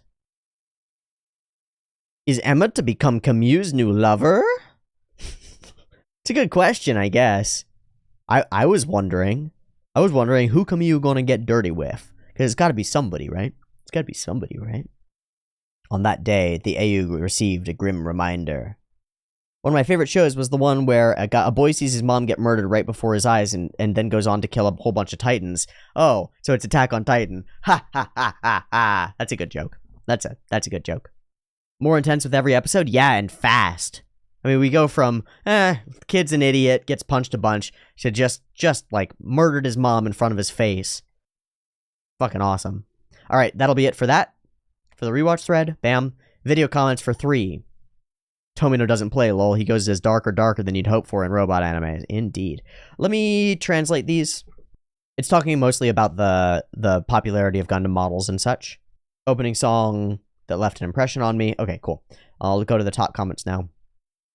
This is always the case. You're always doing this to me. After the previous episode's interactions with Camus and his parents, as well as what happens here, I think it's pretty safe to say that Camus resents his mother because he's had to protect her, most likely from his father, many times from a pretty young age. Makes perfect sense. Camus wasn't shocked when he got hit in previous episodes, and neither was Hilda in this one when she got smacked by Franklin. Right, it indicates that the abuse has been constant. Also about the signal flares, remember that Minovsky particles disrupt all communications except for contact link when the mobile suits are in physical contact, so stuff like the flares are ways in which to communicate visibly. That makes sense. And one way you could tell who belongs to which faction is to look at their uniforms. The Federation uniform is in the first scene, and that next cut is Bright, who is wearing the same uniform. Great. Check out the real originals. Nope. Quattro's incorrectly painted arms, which were meant to be white like the rest of his turtleneck. Ha ha ha. Dark red mobile suits are Garibaldi betas. One of the most interesting takeaways was that Lila was surprised to see the AUG with their own warship. Modern mobile suit carriers don't appear out of thin air. Historically speaking, many a revolution or rebel organization end up succeeding because they were backed by someone rich and powerful, either from the beginning or after they started to gain momentum. Somewhere out there, the AUG is capable of funding and building a warship, and we find out later that that's Wong Li and the whole backing of that sort of system of all the space noids backing them literally. Daguram, not Dogram, okay. I also have the tendency to feel glee and excitement over upsetting events in media because I'm thinking first and foremost about the narrative ramifications, but I'm also a total softie, so the horror/dismay/tears eventually catches up after some minutes. That's the way it is. I always do that. I'm always like, it's like when I see a kid get donutted in Symphogear, it's just like, yeah, rad, awesome. And people are like, you're horrifying, man. That's a child. It's like, no, it's not. It's an animation. It's a depiction, and it demonstrates to me that the show doesn't give a fuck. Or more accurately, the show does give a fuck, which is great. These Titans... Oh, here's GK. These Titans are personal soldiers of people whose spirits have been pulled by Earth's gravity is always an interesting and juicy line beyond being kind of poetic, as you noticed. One read is that, as per the original new type vision of Char's dad, that the AU probably adopts, humanity was to go into space, creating a new era by evolving into a new man, one capable of true empathy and understanding, which is kind of what the new types seem to be, really connecting with each other. In that sense, the Earth elites and the Federation represent a kind of conservatism and sticking to the old Earth ways, right? Stuck and immobile, unable to free their souls of Earth's gravity and evolve, with maybe the Earth itself being a symbol and cause of that, and humans literally unable to move past their mistakes and old ways unless they go off into space. With all the circles of corruption, constant war and fighting, famine, pollution, and etc. that plague Earth, repeating and heightening cause of that, and the supremacist attitude against space noids is also representative of their souls being pulled by Earth's gravity. And the growth of fascist groups within the military like the Tetons is both a symptom of all that and the tool to keep humanity locked in its old ways, right? Authoritarian power structures to maintain structured hierarchies exactly the way that they are in order to maintain the power that the people who have power have. Consolidate and maintain systems of authority. Makes perfect sense. Standing in contrast thematically to the potential evolution of humans toward a more empathetic nature with their move to space, making what the Tetons represent and try to enact obsolete. Excellent. Exactly excellent. And we'll leave there. We'll leave there on the video comments because that's exactly right, as far as I can tell. So onward to number 4. Bam, Emma's decision. Camus distraught. No shit. Emma Emerald launches, they go and retrieve. Kamyu lunges at Jared's hijack, raging all the way. Jared is not sure what happened, does not know why this Mark II is attacking. Quattro and Emma appealed to Kamyu and Jared respectively in an attempt to keep things from escalating. Hey, whoa, don't fight. Lila and her men have launched and come across the fight. They engage Quattro and his wingmen in a dogfight. Kamyu manages to come up behind him and smashes it over the head, still screaming over the radio. Jared finally recognizes it and realizes that it's Kamyu Bidon, Gundam Jacker, and Face Puncher. Hilarious that the person who wrote this put that in. Determined not to let Kamyu get him, though he does damage him a little bit. Disengages in an effort to avoid more damage. Kamyu is about to shoot, but realizes he is out of ammo. Jared slams back into Kamyu and starts hammering on him as Emma arrives to break up the fight. Kamyu pulls out a beam saber and swings at Jared, but misses. Lila asks Emma if she's friend or foe. Emma declares her affiliation, but tells Lila to give the enemy some time to reconsider, presumably because the pilot in 03 is not rational and they're trying to get him under control. Kamyu has lost it, they say. They are outnumbered and they should turn over the Mark IIs. Emma Sheen doesn't want to fight them. Quattro says Emma is trustworthy, calls off a ceasefire, tells Jared that his whole family could be executed if he ignores the ceasefire signal, while Jared keeps swinging at him. Quattro restrains him, and Jared escapes, and Emma pins Kamyu between herself and Quattro. Try to open the hatch, but it's locked from the inside. Oh, uh-oh. Henkin asks if Emma could be a new type, but Quattro isn't sure. All 3 Mark IIs are aboard. Oh, yeah, and they hand them over. And they ask if Hilda was really in it. And they hand over Gundam. They hand over the Gundams, and they hand over Kamyu's. That's right. Kamyu ends up on the ship of the Titans for a little while. And with Emma. Notes the surface of the Gundam's fingers. I don't remember what that is. Kamyu floats down and tells his dad that his mom is dead. He's shocked. Makes a crack about Margarita, which earns him a slap, expected. Jared is watching from above, and finally is able to realize what exactly it was that he did and why Kamyu was so upset, because he killed his mom. Right, and so, revelation. Franklin is trying to absorb Kamyu's assertion that Basque ordered the death of his wife, and he's not actually. I remember he's like, but that can't be, it's impossible. And then Basque calls him to the bridge. Basque makes a tasteless statement that Hilda's death would be good news for Franklin and Margarita, as the bridge personnel watch ominously. Franklin realizes now that Basque is aware of her, and so Margarita could be in trouble as well. I never thought of it that way. And he's led off to prison. Jared appears and apologizes, but can't resist making a jab for being upset at losing his mother. Tries to lunge, but is restrained. Passively suggests that Jared is a tool, and then taunts him. Literally a tool, which causes Jared to start to chase after him. However, he's restrained. Captured the Argument's new mobile suits, picked Emma for the job, challenges her to do it without resorting to trickery, says she may use the Mark IIs, and Jared asks for it, and Basque says he has not proven himself. Emma's told that she may pick her wingmen as well as use Lila's team. Emma breaks Kamyu and his dad out of prison, and she takes her team, her fake team, and Jared is baffled until he realizes that they're not the right people, and Emma demands the launch, and they launch. The shot jolts the ship. Basque gets that attention. Taking both prisoners as well. Fire some shots. Quattro catches up. Kamyu floats down and is greeted. Remarks that Emma did all the work in getting them back as Emma floats down to greet Quattro herself. Quattro gives her the 3rd degree, but more or less agrees to accept her on probation after Kamyu vouches for her character, and then they turn their attention to the dad, who's ogling the Rick Diaz. This angers Kamyu as it's a reminder of how self-absorbed his father is. Right, it's the same fucking day, as far as I'm aware. It's like the same day or the day after his wife is dead, and he doesn't give a fuck. He's just looking at the suits, right? In the meantime, the Argama and Mont Blanc continue to fly through space. Okay, I think this one will go quickly, because it makes sense, and it's the next one that will get the next most important thing. Regardless, here is 4, and then here is 4 and 5. So I guess I'll have to do 4 and 5. So here's 4 here. How the ammo system changed, I don't care. I actually don't care. Jared is seriously an asshole. Post-episode thoughts, yay, Emma got away. Now we can have real fun and blow them up because there are no redeemable souls left on board, right? Ha ha ha, we'll see. It's gonna be much more complicated than that. More slaps. This guy. Who are we talking about? Yeah, this fucking guy. It must be hard since you're still a fucking baby. I forgive you, says Kamyu. Right, he is the best. And everyone's secret dream is to be called by name from none other than Char himself. Emma Sheen. So cute, so cute. Someone explained to me why Char looks better than any other male character I've ever seen, because he's the best. Look at that motherfucker. He's the dankest bitch. He's the baddest bitch. Fuck all y'all. He's the baddest bitch. Really glad Emma defected. She can contribute a bunch. I have a weird feeling about Kamiyu's dad. I can definitely see him betraying them somehow. Really? Really? What an odd thought.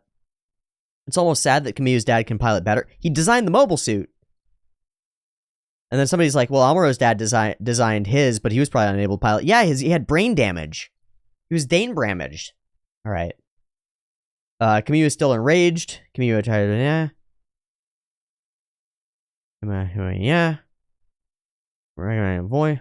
It's mostly the same stuff. Gets a dig in. In fact, this is almost identical in terms of run through. Such a little shit. I hope Char slaps the attitude out of him during the course of the series. Well, about that. So the guy whose every response to things he doesn't like has so far been ever escalating violence against the target in front of him, decides within seconds of being taunted by the man who killed his mother to absolve that man of responsibility and blame the organization instead. Who are you and what have you done with Kamiyu be done? I think you're just missing it. What he's doing is he's actually shitting on Jared. It's the best way that you can spite somebody who's hurt you is to forgive them and to apologize to them. It's the best thing that you can do. It's the biggest fuck you that you can give somebody. Because if you just get in their face and you go back and forth with like, no, fuck you, no, fuck you. If you do that, it doesn't do anything. But if you forgive them, they have nothing. It's like running off the cliff, look down, fall. They're fucked. It's great. It's great. Forgive the people that you hate. Forgive the people that you hate for your own self-interest. Not for them. Fuck them. For your own self-interest. Because it will be the most effective way to hurt them. The most effective way to hurt people who have hurt you is to forgive them. And it'll also help. It might actually help them change, which is fascinating. All right, great. This is good for that. I can't do these comments yet because I have to do number 5. So onward to number 5, father and son. All right, we know what's going to happen here. The guy dies here. So, stuff. Tray of drinks. Ideal time to attack.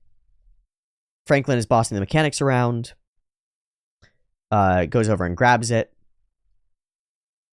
Having succeeded and in attracting Astonaji, your boy, he uses the laser welder to hold him up, to mug him, and goes and looks at the Rick Diaz. And then steals the unit and takes it back to Basque and figures that he can get a promotion if he does this, which is disgusting, and it disgusts Astonaji for a good reason. So Franklin ultimately has Astonaji get him up into the cockpit of Quattro's Rick Diaz, and then shoves him off the platform. Astonaji frankly hails the Argama for rescue as Franklin begins to depart.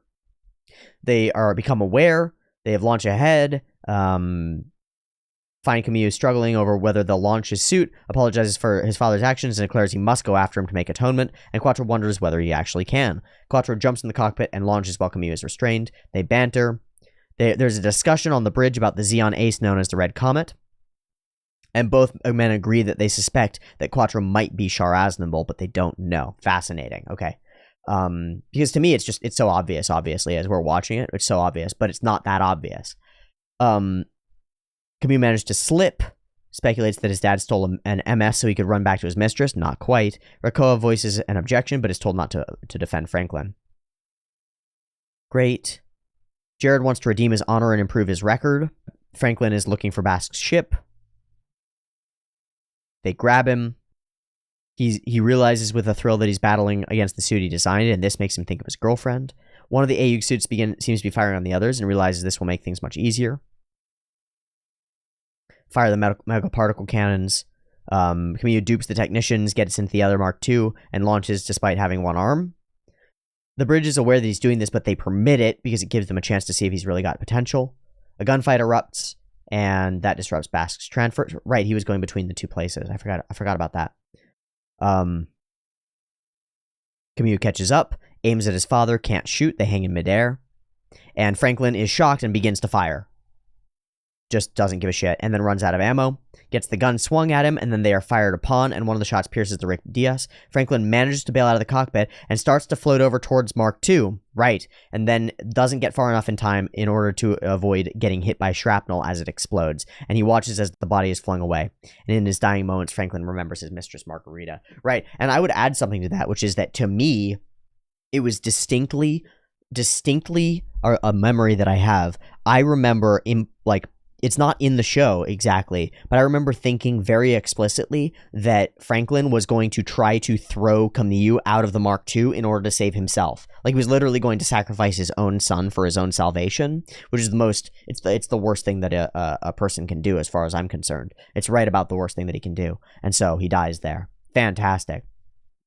Jared is looking for a mobile suit when the signal to retreat is given. He's frustrated. He wants a chance to prove himself. Camille is gotten to stand down. Green signal flares, trying to console Camille. Tells all of them about his parents' tumultuous relationship, that he just wanted a normal family, and laments that no one understands what he's been through. Nobody understands me. Quattro asks if he's heard of Char Aznable and gets his opinion. Quattro draws some parallels between Char's situation and Camille's, which eventually results in Camille raging and running out of the room. After he leaves, Rakoa mentions that it wasn't very wise of Quattro to bring up Char, causing Quattro to reply somewhat vaguely that he sometimes has the bad habit of name-dropping to make a point. He places a hand on Rakoa's arm and smiles down at her. There's the start of it, right? That's the start of it, right? There it is. Camille, meanwhile, is in his room, kneeling next to his bed and weeping bitterly for all that he has lost, which is the point of inflection. That's the point where you change, is when you're kneeling and you've lost everything. Okay, and then we'll go to the Reddit thread, and then we can do the duo comments on both episodes, 4 and 5. Okay, Conan O'Brien stuff. We will steal your mobile suits, then we will steal them back. Joke's on you, we got a traitor among you to steal them again! Ha! Guess you didn't expect Camille's father to also be a traitor and steal your mobile suits. I'm getting real tired of this shit, shoots Rick Diaz. Excellent. Camille's dad is such a toad. Yes. Camille's pissed at his dad and shoots off in an armless Gundam. Totally pissed at the type of person his dad was, pissed off at his parents in general, pissed off that his parents are dead, pissed off at the Titans for killing his parents, and pissed off at any attempts by anyone to console him over it. Plus, he's also sad at their deaths. So I'd call him an emotional wreck at this point. Not that he ever had much control over his emotions to begin with. Right, we take this broken kid who already doesn't have any grounding or foundations, and already his parents are shit and their relationship sucks. And so all of his foundations are shite.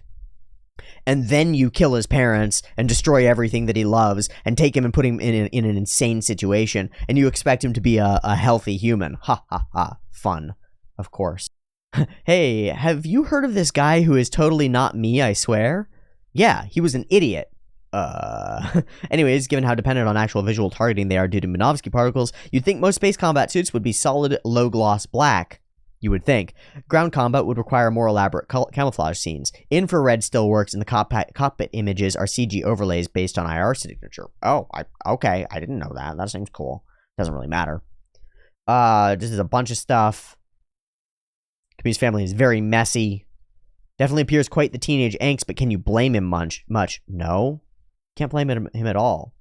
Emma Sheen in her famous attire, indeed. Woofy. There's a real dearth of Emma Sheen porn out there. In fact, Gundam porn in general. This was months ago before I fully quit pornography, but I did go and look for Emma Sheen pornography, and there's not enough of it. Not nearly enough. It's really sad. It's like, what the fuck are people doing? Here's one of the greatest, hottest characters in existence, and there isn't enough porn of her at all. What's going on with that? What's going on with that? It's fucked up. Representation, man. We need more representation of hot brunette Gundam pilots. I think I'm forgetting something. Oh yeah, fuck the Tetons. Yep, okay, great.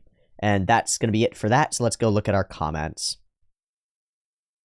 I like how we can see Char's eyes underneath the glasses during the final talk. It makes the honesty in his words push through to me when he's talking about himself.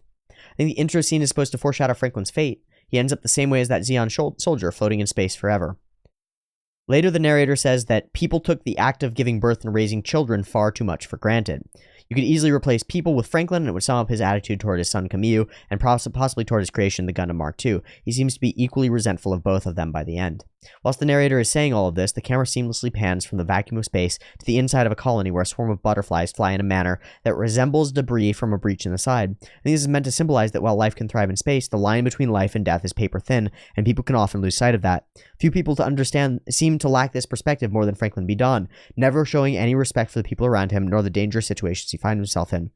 Ultimately, it is his ego and carelessness that do him in. He failed to respect his son, his creations, and the dangers of space combat. Now, like the Zeon soldier, he is doomed to be lost forever. Dreams unfulfilled, never to find peace. Sorry if that got a little rambly. You're all good. I haven't seen any further into the series, so I have no idea if it actually holds true. Yeah, it does. That line about people took the act of giving birth and raising children far too much for granted is an important one. And something that we do in our modern day as well. It's pretty easy to have a kid And nobody fucking cares about raising a kid properly, it seems. It's a little fucked up. It's like I realized months ago, that not one person in the multi-leveled family unit that I live in, where there is a baby child in need desperately of proper and accurate raising, not one of them had the humility to admit that they didn't know what the fuck they were doing with raising kids and go read any books on it. Not one of them. So I started reading the books on it, and then I started giving them and forcing them to read those books, and it's been great. But that idea, take it far too much for granted. Well, all you do is you fuck a woman and she pops out a baby 9 months later and you're done, right? It's not like you have 18 to 80 years of hard work that you're going to have to do in order to ensure that that person becomes a well-adjusted human being and capable. No. You just fuck the woman and call it a day. Fuck. I hate that shit. And you know, we got another problem in modernity, which is that men are just walking away. They're just walking from their families. They're literally doing the fuck a woman, oh, she's pregnant? Fuck that. I'm out of here. And that causes destroyed chaotic, it creates destroyed people. And much respect to the single mothers out there who make it work. Like, fuck, what a hard job to make work. But no respect to the men who are too pussy to stay. No respect at all. No respect at all. And much respect to somebody like my father, who was stuck with a woman who made him miserable, and he stayed for as long as he damn well could. Much respect for that. So, there's something that really hits true about that idea of people took the act of giving birth and raising children far too much for granted. I think it's true. And I think it's true in modernity, and I think it was true when Tomino wrote it when he wrote it. A lot of people dislike Jared for some pretty obvious reasons, but honestly, he's a really tragic character too. I won't go into spoilers, but he's not the same kind of person Basque is. He's full of himself and he's making a career of being a hotshot, but in a way, he suffers as a person because of what the Titans are doing, almost as much as their victims. Yeah, he's the one who pulls the trigger and kills the mother. He's the one who slays the parents and doesn't even realize it. He's convinced by ideology, and so he acts in convincing with ideology, and then realizes, oh, I just did that. Opai is a word that means breast milk in addition to boobs. Interesting. It is said that Tomino often makes the main character's father a bad person because of his feud with his own father, of course. However, it seems that the depiction of Kamio and his parents is also influenced by the fact that the misconduct of boys was a social problem in Japan at the time when Zeta was produced. It reminds me in large part, well, with the way that the economy was going at that time, it reminds me in large part of Rainbow. Rainbow Nisha Rokubo no Shichinin? Yeah. It reminds me a lot of Rainbow, which is a masterpiece about 7 young men who are in a horrible prison state because it's set in 1955, so it's a bit different in the timing, but it's men without family who find their own way of being amongst their prison compatriots, young men in juvenile detention who just get tortured. It's one of the best shows in existence. Maybe we should watch Rainbow. I'll put that on my list of things that I need to rewatch. Hold on. Core must watches, FMAB, Rainbow. Yeah, absolutely. And then I'll add a couple more. Hoseki no Kuni. Absolutely. Oh, I need to rewatch Lane. And I'll think of plenty of others, I'm sure. I also need to rewatch at least End of Evangelion. Eva / EOE into Rebuilds. Because I need to watch those. Okay, sorry, just needed to put those down because those are important things for me to put down. Okay, definitely worth keeping that mind in line. Or that line in mind. It's a blink and you'll miss it moment, but I like that when Quattro launches after Franklin, we see a couple of guys also launch on an engineering platform to go rescue Astanagi. He's back at work fixing the one-arm Gundam when Kamyu launches it. Is the poor guy destined to have his work hijacked by the Bidan family? Yeah. Jared, the perfect example of misfortune comes out of the mouth. Yep. Watching Teeaboo's discussion in this video gives me just do it vibes, Lamau. Yeah, that was 8 months ago. Listen to me now, motherfucker. You want to hear some just do it vibes? Go hit up the Daily Brew on T Talks Too Much, the second channel, where all I do is say just do it. Fucking loved that shit. I know it's so silly when you've got Shia LaBeouf doing, going, But, man, I believe it.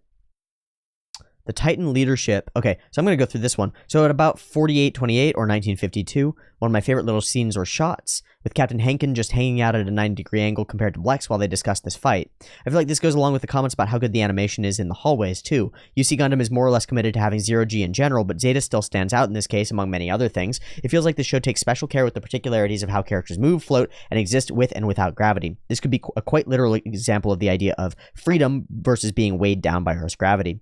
The Titan leadership is, as far as I'm aware, almost never shown floating, so far at least. Even when the goggle-gold thumb captain, Mr. Fuckboy, Bask Ohm, was in the capsule while transferring between the two Titan ships, even when they lost the ropes that were holding it, while on the bridge, they always have their feet firmly planted on the floor, like it's Earth's, especially while commanding during a battle and any other time. Again, compared with the AU leadership, Henkin and Blex are discussing what's going on pretty calmly, while one of them is just floating there, free falling. Regardless of any deeper meaning, though, the shot itself is pretty cool and really hammers home the sci-fi nature of Gundam, and is probably one of my favorite non-action-y / dramatic / pretty moments in Gundam as a whole, and maybe anime in general. As for the second episode discussion, yeah, it took me realizing that I had to take responsibility for my own actions, which led to my admittedly non-familial related, haha, shoot me, trauma, oof, and had to make an effort to prevent what happened to me happening to others before I really began healing from it, which I'm still in the process of. And yeah, therapy helps a lot. Well, that's exactly it, isn't it? You have to take responsibility for your own actions. And we get exactly the opposite of that from Franklin in a lot of ways. He moves past responsibility and pushes it and deflects it on other people, and then continues the actions, the rapaciousness, by which I mean the takiness, the greed, the desire for information, the desire for his own path. Fantastic comment, Joseph. I mean, this is some edgelord shit. This is some edgy shit. This is like, you don't want to get in a fight with me. I've got the powers of God and anime on my side. But he does. You made me crack up so much I had to stop there. Yep, that's pretty much Camus summed up. Insult his name and you wish you'd have just insulted Josuke's hair. Hell yeah. I definitely think there is something to analyze about when Franklin is thinking about abandoning his old mobile suit, the Mark II, and moving on to building a newer and better one while simultaneously thinking about his young lover in bed. Like he is thinking about building a new relationship and possibly a new child while abandoning his previous failed creation, Camille, viewing both the machines and people as nothing but tools. It also, that clicks in with Char taking on a new name, right? You don't ever go back and readdress the problems that you've actually had. You just run away and take on a new persona, and then you ruin that one, and then you take on a new persona, and then you ruin that one. So Franklin hasn't gone back and fixed his problems, so he's going to fuck his, you know, if he survived this, which he doesn't, he's going to fuck his mistress, and she'll fall in love with him or whatever, and he'll just destroy her. He won't learn anything, and so he'll make another Camille who he's just as bad with and treats just as poorly. Yeah. Don't want to spill too many beans, but I love your thoughts on Iceman, Jared. I'm not sure about you, but as a Jared simp TM, his thoughts so far are valid but saddening. Well, we'll see. And El Schnitzer, of course, writes, good comment. Oh god, if you only knew. I don't want to know what that's about. Awesome. Awesome. So that's episode 5. Let me see how long I've been recording. Okay, 120. So that's 5 episodes. Fuck. How many episodes do we have to get through? 32. Okay. Okay. All right.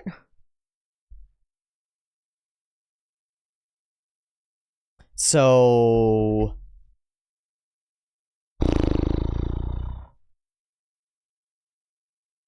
we're going to go through 8.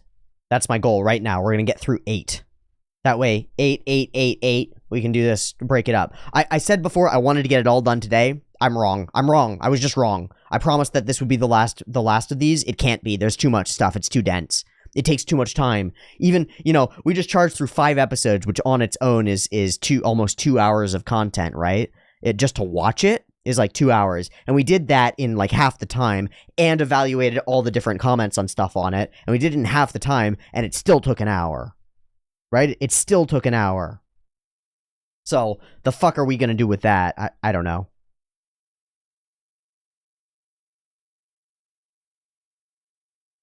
Alright, onward. To Earth! The Argama crew to space. Jared is pissed. Others are mocking the Titans. He sits down and gets heckled. They have a laugh. And then everybody else shows up. They begin the briefing. Rakoa has volunteered to perform the mission, because she's always volunteering even from the beginning. Kamyu had been designing his own mobile suit, dubbing it the Zeta. Kamyu suggests that he might be a new type, and things get awkward, right? Sees Rakoa pass. She doesn't hear him. Stops short in a conversation. Kamyu halts himself to not become obvious. The disc sails forward and catches Rakoa's attention. She tries to pursue to give it back, but is unsuccessful. Talks to Emma, wonders how she could end up with the Titans, and then Rakoa comes up and returns his disc. He knocks it out of her hand and runs away, much to the baffled surprise of both women. Yeah, fucking guy. Fucking guy has no clue. Asks Emma to water the plants in her room. Right, that was a super important moment. And then comes across the observation room, which is monitoring Emma while she's on probation. And so he hears her talk about the Colony 30 incident where Bascom illegally gassed a peaceful demonstration. Emma finds it difficult to believe, and Kamyu is shook as well. And then they are hearing all of it and decide that they will take Emma to Side 1 Colony 30 to prove it. Jamaicon is going over the perks of joining the Tetons, which impresses everyone except Lila. She becomes infuriated when he declares that Jared will be leading, despite her experience. Reminds her that Jared technically outranks her, and then dismisses the group. Jared calls out to her and attempts to take a swing at her. She easily defeats him, and this leads to a conversation. Right, this is the sexy fight. It's the sexy fight. In each new situation, a different response is required. He can't just respond the same way every time and expect to get anywhere. His inflexibility hits a nerve, is why he can't beat the Mark II, which hits a nerve. And then he starts following around like a puppy, begging her to tell him how he can fix his flaw. She asks him why he cares so much, and he reveals his true dream, his core dream, that he wants to be the leader one day. And she sees that Jared is serious as well as sincere, so she agrees to mentor him. And I remember that there was something in that agreement to mentor that was sort of like, you could become the kind of man that I would be interested in, as like a layer to it, I think. And that's pretty awesome. Kamyu asks about the incident. It happened because people don't trust each other, and when people don't trust each other, it leads to suspicion and hatred. Nice. And then Kamyu asks about Rakoa and is told that she's being sent to Earth, and that if he wants to say something, he should do it now. As he goes, Quattro muses that Kamyu reminds him of Amuro. Up on the bridge, everything is going smoothly. Preparing to launch. Rakoa is undergoing preparations. And Kamyu appears. She's annoyed because you wanted time alone. He initiates awkward conversation and ogles her. He doesn't know that she is aware of this as she snaps at him to go away. She lowers the canopy and leaves. And he leaves. Yeah. Wow. Solar plant. Jared muses that sometimes keeping your mouth shut can lead to bigger payoff, just as, restraint for the future. Satellite network defenses. Jared sees Lila in action and finally begins to understand. The Mont Blanc is sunk. Amuro Ray notices a light in the sky and becomes aware of the battle in space, senses the feelings and presences of some of the participants, but can't discern who. Cross paths with Lila. Jared comes across Kamyu in the one-arm mech. They duel as Rakoa finally launches because she's headed down, and we're getting her safely down there to get her into Brazil or wherever. Jared makes a lunge, figures that he'll be able to catch. Kamyu acts with inhuman reflexes and cuts off Jared's own arm, which is interesting. And as she descends, Rakoa is genuinely grateful. It's clear that she's underestimated him. And then Lila hears Jared fuming about how he has to defeat Kamyu, and she becomes intrigued by Kamyu and the fact that he was able to pilot a one-arm Mark II so well and defeat Jared, and wonders if he might be a new type. Lila begins to see Jared in a different light upon realizing how formidable an enemy Kamyu Bidan is turning out to be, right? Because she was like, man, you can't even fight this kid, and then she discovers, oh, that kid is actually a genius, right? It's like if you get beaten by somebody and then in a tournament, and then they go on to win the tournament, that sort of reassures you. This used to happen in debate all the time, because I used to be really good at debate. When I was doing competitive debate, I was placing. I was placing on a national level, like no sweat, with relative ease, without a lot of focus or training. I was placing on a national level. I was just there. But I would get beaten by people. I didn't usually win. I'd get beaten by people. And sometimes, sometimes it goes that you get placed up against somebody who's better than you at the very start. In the first round of competition, you get knocked out. Happens. So sometimes that would happen and be like, damn, I got knocked out in the first round. That's awful. And then they go on to win the whole tournament. It's like, well, maybe there was a reason for that. Maybe I'm not the best here at all. And maybe it reassures me that I got beat by the best. And it's like an Ippo as well, Hajime no Ippo. whenever Ippo beats a character, very often that character ends up rooting for Ippo. They're like, you have to win now, because if you lose, it says something about me. It says that I wasn't good enough. But if I lost to the person who wins, to the victor, to the real champion, if I lost to the champion, then there's no shame in that. Because that's true, right? There's shame in losing to a noob, but there's no shame in losing to an expert. There's no shame in losing to a champion, right? If they're the best that has ever been, or more accurately, if they're the best this year and you lose to them this year for like the title of greatest boxer in the country or whatever, you lose to them this year, well, so be it. You're not the best ever. Neat. That's cool. It doesn't mean that you're shit. It just means you're slightly worse than the best ever, which is pretty good. It's pretty good. Okay, onward. That's episode 6, right? To Earth. Okay. Discounting their allegiances, who would you prefer to see rise on top of their rivalry, Camille or Jared? Jared, probably, honestly. Good guy Jared counter continues, welcomes his close friend Kakrikon back on base, purposely avoids crashing on civilian houses. Well, good for you. Oh, this is all in episode 1. Kakrikon shows deep trust, showing that he's a good friend. Feels sickened for some reason when he kills Camille's mother unknowingly, showing new type powers that reveal his feelings about it. Apologizes to Camille about killing his mother, even if he then mocks Camille. Right, he fucks it up. Goes to give advice to Kakrikon when he's not assigned to the mission, wanting his friend to do well even without him. Listens to Lila's constructive criticism and listens to her advice, being nice to her after she shows him his place. Yep. Happily joins Lila in the regular Earth forces instead of snobbishly ignoring their talent like the other Titans. Yep. Total score 8. Onward we go. Bit of a dub, I don't care. Jared, because he has aspirations, people he cares about as much as himself, and isn't a whiny brat. Yeah, fair enough. Jared goes to Lila and asks her for mentoring. Lila first gets in a good hit and insults before beginning to teach him. Maybe he'll stop getting his ass kicked. Nope. Has the same kind of crush on Rakoa that Amuro had on Matilda. Very true. Very true. Speaking of Amuro, there he is, and he's living in style too. Mansion, pool, butler. Hope to see more of him. Yep. And a title drop. We dropped the Zeta Gundam. Char looks better in shades. Rooting for Jared. Okay, plenty and plenty and plenty and more. And then we go to episode 6, fun and flirty wartime. Yay! Because it's the Lila and stuff fighting. I don't recall it being said outright, but Lila is a 1-year war veteran, so she's not just theoretically more experienced than Jared by virtue of having served in space, she's seen actual combat. You mentioned Lila is seemingly more experienced and lower ranked, but Lila is actually 1 rank higher than him. But Jared is in position of authority solely because the Titans are recognized as 1 rank higher than they actually are. So, yeah. Camille's motivation to fight. I want a beautiful older woman to love me. This is one of my highlights of Zeta Gundam. I mean, it's a highlight of my life, too. I would love a beautiful older woman to love me. Where they at? Where they at? Where they at? Or a younger woman. Or just a woman. That would be nice. I did go through this one already. I know we went through some of these already as well. Jared simping. Don't post much out of habit. Incredibly good so far. Awesome. I'm going to move on. I'm going to keep going because I want to get through 8. Escape from side 1. We cruise past Earth. Chew out Jared for not performing. Jamaicon is being an ass. Lila corrects him and points out that the Argama is a problem. And that the Mark II looks defenseless, but then it retaliates ferociously. They might be new types, but it's brushed off by Jamaicon and declares that they're just media hype. Flex wants to make him a full-on AU pilot, rather than chuck him into the brig. Interesting. Wants to see how far Camille can push his talents, and amuses that he's become a new type guinea pig, although Blex insists that's not the case. He then insists that he's too young, but is told that during the 1 year war, there were many soldiers around his age, and that even currently there are a few older soldiers. And so he says he'd like to think it over.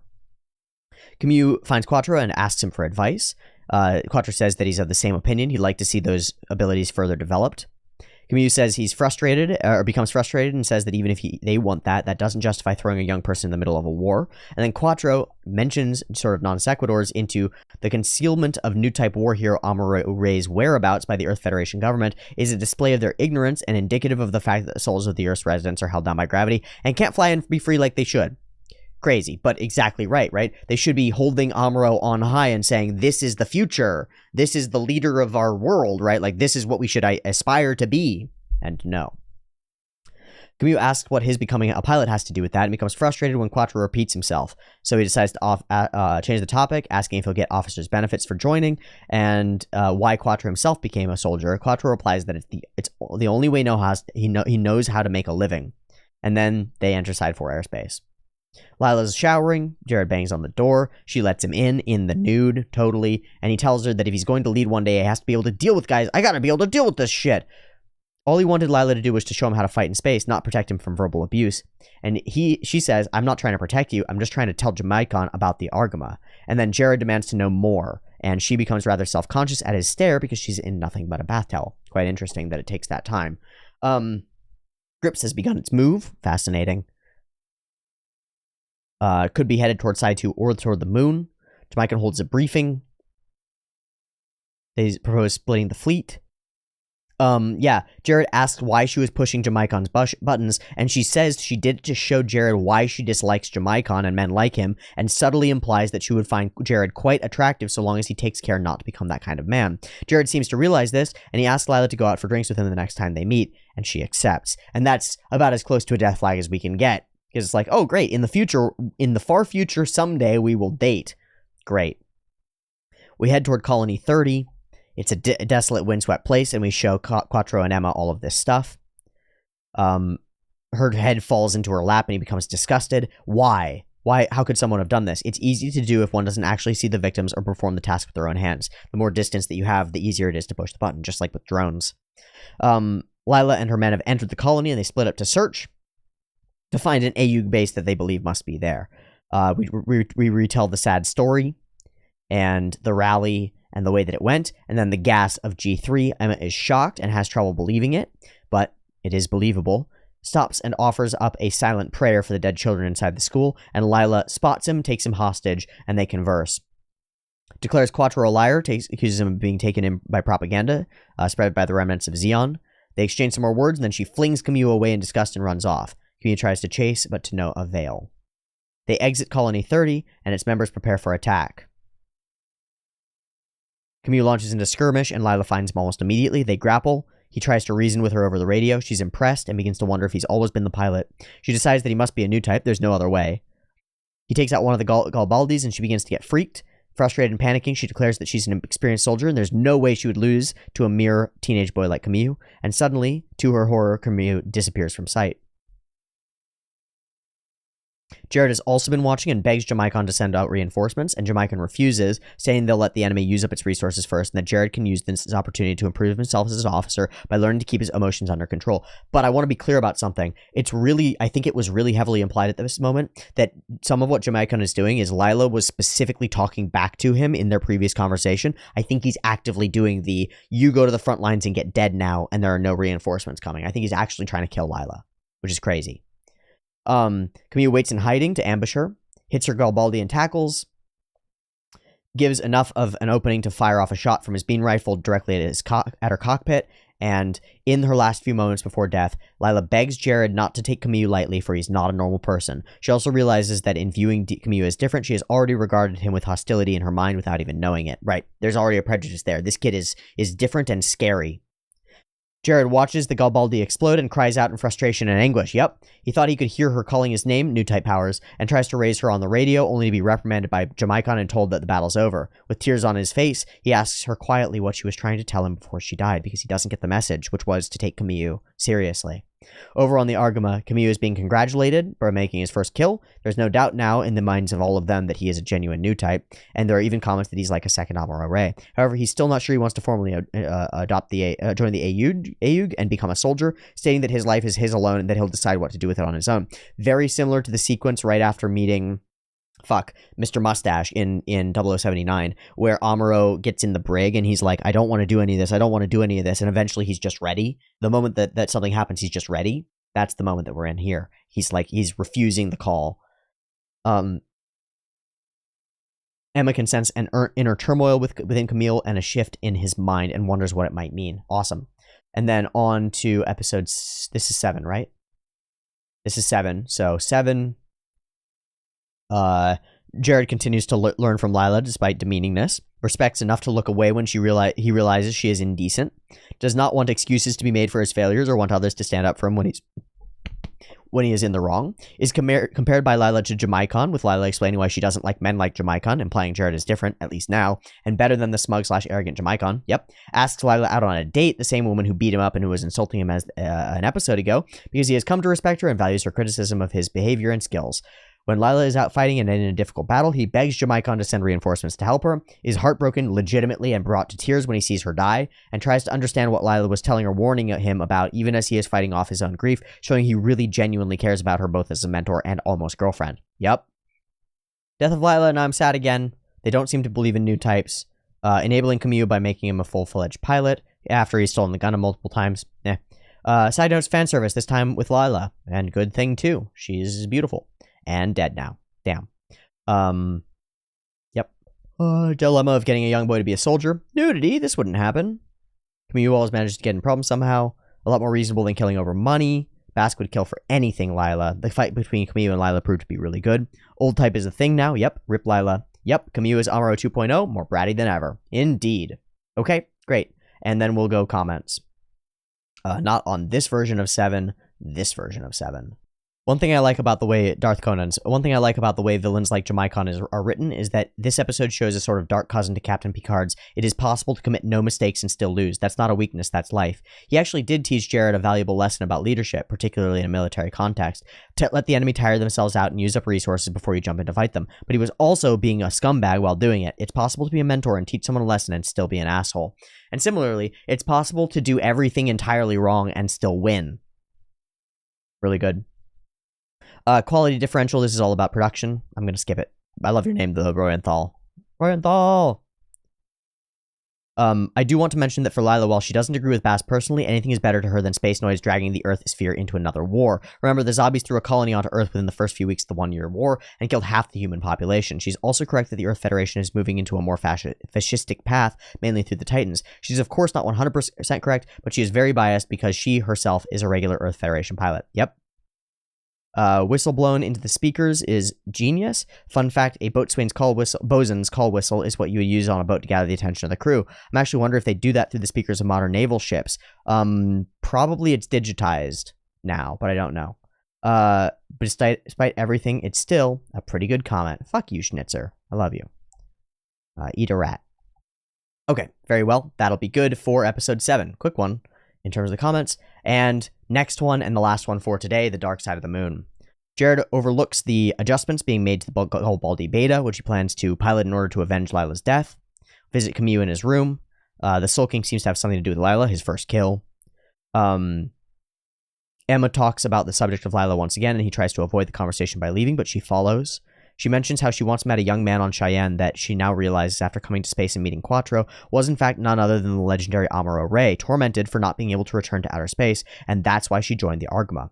Kamui asks if she's suggesting there's someone like Shar Azimuth on the ship, suddenly shocking Emma when he says that she has already met Shar, not noticing himself what he just said, because he's new typing it up, right? Something like that.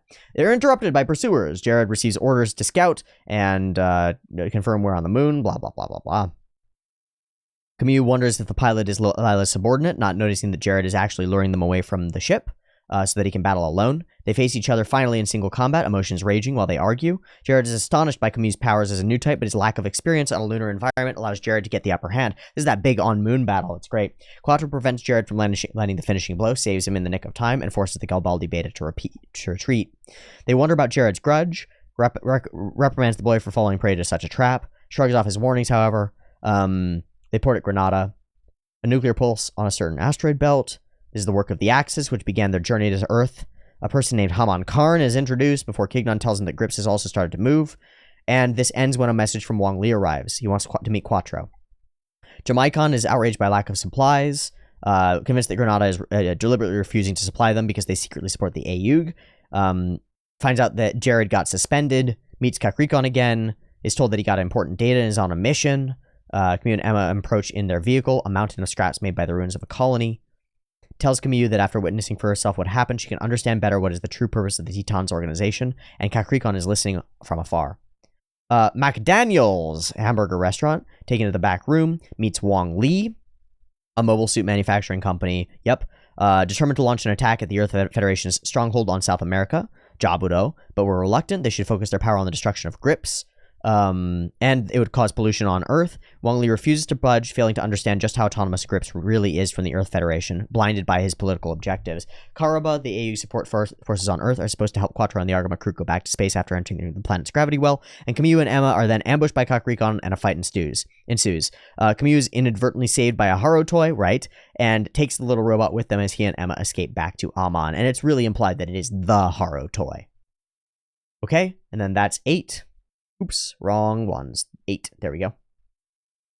I'll click this for now. Who dat be? Who dat green boy be? Alright, what's your discussion of the day? Considering he almost risked his life in the middle of a firefight to get himself a Haro, what would you do to get a Haro of your own? Anything. Anything at all. The counter for good guy Jared compliments an ally on their hard work, says it's better for him to fight than his tired comrades, is going out of his way to avenge Lila's death, still hurt over it, even if he only knew her a short time, is still sad or angry even an episode afterwards, unlike Camille's lack of angst over his parents. Well, he had shit parents. Uses a Galbaldi in her memory, remembers her teachings, and is saddened by no longer having her guidance, grief. Attacks in fury at Kamyu and calls Kamyu out on killing her for not even knowing who she was and thus not understanding the person he slaughtered. But of course, he killed Kamyu's mom, so, you know. Takes Lila's dying words to heart and notices the same potential in Kamyu. Is genuinely surprised no allies are supporting him, showing him that he thinks that they should work together and not abandon one another. Yep. Is depressed to have failed in his revenge, accepts punishment for disobeying orders instead of complaining, compliments Kakurikon for his many talents, allows Kakurikon to try to avenge Lila in his place, showing his trust in his good friend and acknowledging his own failure. Kakurikon promises to give Jared a spot on his team if he's able, showing once again that Kakurikon values Jared as a good friend, which again represents that the way that Jared acts toward these people returns to him in terms of them giving him more opportunities, which I think is great. That's awesome. Okay. Moon Duel. Never mind, he disobeyed orders. Kamyu rejects the advice of others on how he might improve himself, in direct contrast to Jared, who listened to Lila and actually did change. Really good. Emma's now a full-fledged member. Maybe we'll see her in combat, and she got to meet Amuro back on Earth. Quattro is actually Char. I never would have guessed. Here's my surprised face. The Axis, the ghost of Zeon. Are we actually going to be seeing some real Zeon forces in this show? I didn't expect that. Haro, little buddy, it's so good to see you. I never thought I'd see a fake McDonald's. I'm used to seeing McWonalds or WickDonalds or McRonalds, but I've never heard McDaniels before. And the best part was that the captain of the Argama was the fry cook. Very good. There's too much stuff here. Interest in piloting, in Lila's memory, or to improve his piloting skills. It's both. Uncomfortable being treated by a new type, and then leaves. Maybe you'll meet Char Aznable on the ship. Irony as she is spoken. Naturally, Quattro is a little shocked by Kamyu's accurate guess, and Emma is thrown for a loop when Kamyu adds, "It sounds like you've already met Char." That's new type intuition for you folks. Jared gets nice up and close and personal with the Mark II, wanting to take revenge. You're a lunatic. Nice unintentional pun there, Kamyu. Luna. Ha. As Kamyu and Jared duel, Quattro holds off the rest of the Titans MS squad, and the Argama shifts its course. I suppose I'll take this time to say that this episode had great fight choreography. It really did. Even thinking back 8 months to it, it really did. A duel in a low-gravity environment is different from a no-gravity environment, and it was. Message to meet Wong Li. Kakurikon offers him the chance. Henkin is working at McDaniels. Wong Li is an ass, plain and simple. You'll see what I mean in the future, but at least he isn't the most annoying person on the AU side, so that's something. They discuss a bunch of stuff, and that's that. I'd be willing to risk a lot to get a Haro. A bullet in my body would definitely outweigh the reward of a fully functioning Haro. Okay, fair enough. And on to the comments for number 8. The problem is that all the subs are way too literal. Yeah, fair enough. I think when Emma refers to the air, she isn't being literal and means some vague aspect of of the atmosphere. It might very well be wrong there, since I don't know Nihongo, but these translations are known to be overly literal. Very well. Halan Karn isn't likely to be Minerva Zabi, and is not, because it's only been 7 years, and so she can't possibly be 20 years old. Jared soundly beats Kamyu just straight up. The Galbaldi Beta is inferior to the Mark II, yet Jared dealt a 1-2-3 wombo combo of beating Kamyu. 1, the Mark II was heavily damaged while Jared's Galbaldi returned to near mint condition. 2, the Mark II's controls stopped working after losing its leg. Kamyu would have died if Quattro hadn't bailed him out. And 3, the Mark II's leg couldn't be repaired. The damaged parts had to be replaced. There used to be 3 Mark IIs, now there's only 1. Presumably one of them is scrapped for spare parts. They can't just make new Gundam parts on the Argama, so Kamyu getting his Gundam damaged is a huge blow to their resources. Your local Jared Simp, TM, signing off. The 1-year war. I'd have heard that Lila is a survivor of that too. I'd like to watch it with you here. We'll get there. If the original Gundam was famous for Elmore getting slapped, Zeta is famous for, among other things, everyone beating the shit out of Camille, and deservedly so. Still a good comment, but sadly not as good as the last. Darn. Bruh, Emma is a lesbian. I actually don't know, but from what she said in the episode, because I saw a picture of her on Gundam Pride fan post, I feel like that's not articulated effectively at this point, and I don't think that she is. At least what I would say is, even if the character should be represented as such, I don't think Tomino would have represented her as such. Just a thought.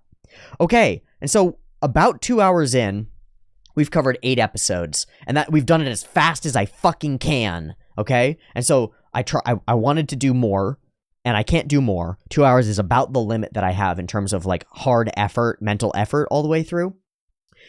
I do think that the circumstance, what we've done in this episode of The Rewind has been incredibly valuable for me.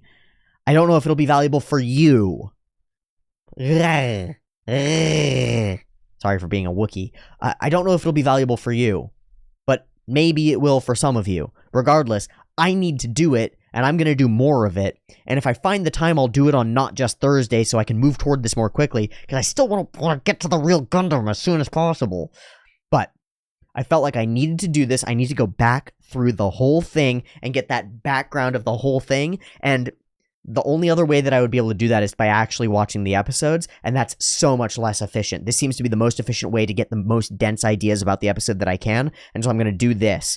Let me know what you think of it. If you think it sucks, let me know, and let me know what you would fix, and I'll try, but I'm going to do this until I'm done doing this, and then we're going to watch the whole show until we're done watching the show, okay?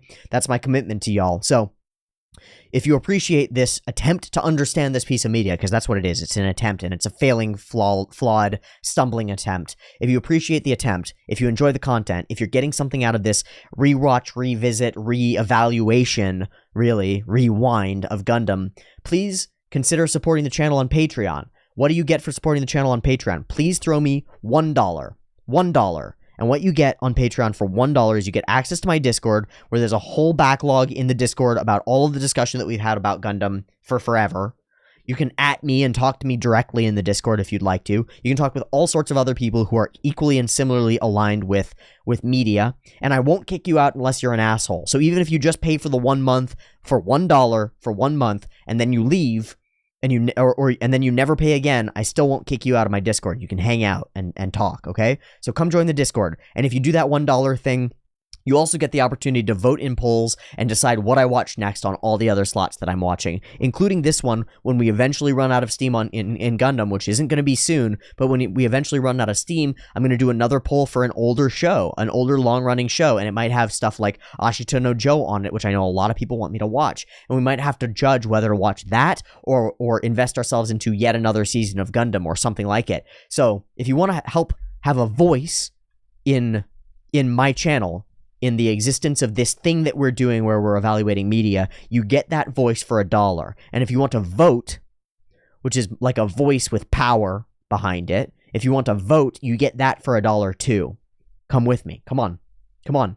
$1 on the Patreon. It's linked in the description. Let's go. Let's go. $1. That's what it takes. It's like nothing. It's nothing. It's a water bottle. Even then, that's more than $1 now. Like $1 from a couple of you will make all the difference that I need. Really all the difference that I need. Because currently I'm at about 900 patrons, which is down a bit. It's down a lot. A couple of weeks ago, before I started being crazy and dropping early access, I was at about 1,000 patrons. So fluctuation, it's gone down a lot. That's fine. Here's what I want. I want 3,000 patrons. I want all of them giving $1. Instead of 1,000 patrons giving me $5 for something that I don't think is worthwhile, the early access, I'd rather have 5,000 patrons give me $1. So give me $1, please. I'm sorry to put it in such specific terms, but please. I'm not going to be able to keep doing this unless you make the action to help. I'm not going to be able to keep doing it. I'll do this until I'm starving. I will do this media evaluation until I'm starving, but I need to not be starving. And so it would really help if you could help me not starve. And then I could keep my attention focused on this. And I promise that I will do the best that I can. And that's going to be shit and bad and stumbling and awful. But I promise that I'm going to do the best that I can. So please, $1. Uno dollaro. And if you can afford more, I'd be grateful. But all I'm going to ask for is 1. $1, and then share this with people that you know. Share this with people who care about media and art, and get more of them watching this video so that maybe more of them contribute $1. Because I want to make a lot of money. I do. I want to make a lot of money, but I don't want to do it in an unethical way. And I'd rather do it by making $1 from effectively influencing and impacting the lives of a couple thousand people, or maybe a few tens of thousands of people. How about that as a goal? Because that's where I'm headed. That's what I want. I want thousands of you, and I want you to be aligned, and I want you not like aligned with me. I want you arguing with me, but I want you aligned toward the idea that evaluating media has value. So thanks for coming along and watching this weird rant about Gundam. I hope it was valuable to you in some small way. It's been incredibly valuable to me, so I hope that sharing it has been valuable to you. I'm gonna end the video there. I'm gonna edit this as quickly as I can and get it the fuck up online for you to watch, because that's the whole point, right? And then all I can say is thanks for watching, thanks for supporting, and peace.